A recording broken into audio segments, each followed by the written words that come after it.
अगर मैं तुमसे कहूं कि 40 साल पहले का भारत बिल्कुल अलग था, जहां 2 रुपए में भी खुशी मिल जाती थी, जहां शाम होते ही पूरा मोहल्ला बाहर आ जाता था, तो शायद तुम्हें अजीब लगे, लेकिन यही सच था।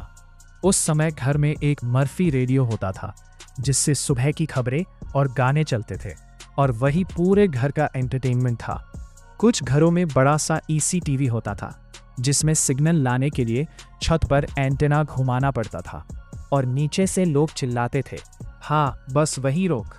रविवार को रामायण और महाभारत आते थे, तो पूरा मोहल्ला एक साथ बैठकर देखता था। बच्चों के पास मोबाइल नहीं थे, उनकी दुनिया दली, मिट्टी और दोस्त थे। कंचे, गिल्ली डंडा, छुपन छुपाई ही उनके गेम्स थे।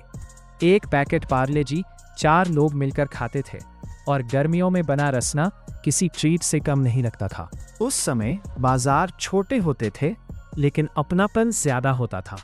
दुकानों पर निरमा, विक्को टर्मरिक और हाथ में HMT वॉचेस आम बात थी। स्कूल सिंपल थे, ब्लैक बोर्ड और चौक, लेकिन टीचर्स की रिस्पेक्ट बहुत थी।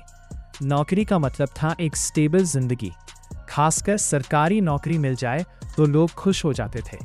सफ़र आसान नहीं था, लंबी लाइनें और वेटिंग टिकट्स होती थी, लेकिन इंडियन रेलवेज का सफ़र मज़ेदार होता था। लोग रास्ते में दोस्त बन जाते थे।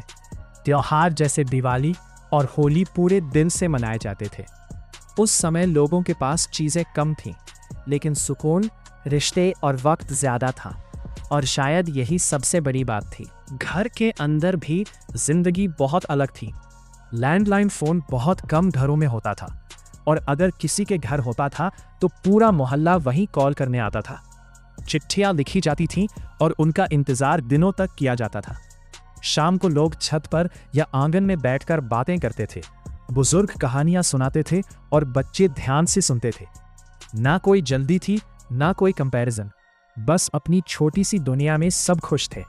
उस समय लोगों के पास चीज़ें कम थीं, लेकिन सुकून, रिश्ते और वक्त बहुत ज़्यादा था, और शायद यही असली दौलत थी। आज हमारे पास सब कुछ है, स्मार्टफोन, इंटरनेट, फास्ट लाइफ, लेकिन कहीं ना कहीं वो सुकून, वो अपनापन और वो सादगी पीछे छूट गई है। सच बताओ, अगर मौका मिले, क्या तुम उस पुराने भारत में वापस जाना चाहोगे? अगर ऐसी ही नॉस्टैल्जिक वीडियोस पसंद है, तो चैनल को सब्सक्राइब करना मत भूलना।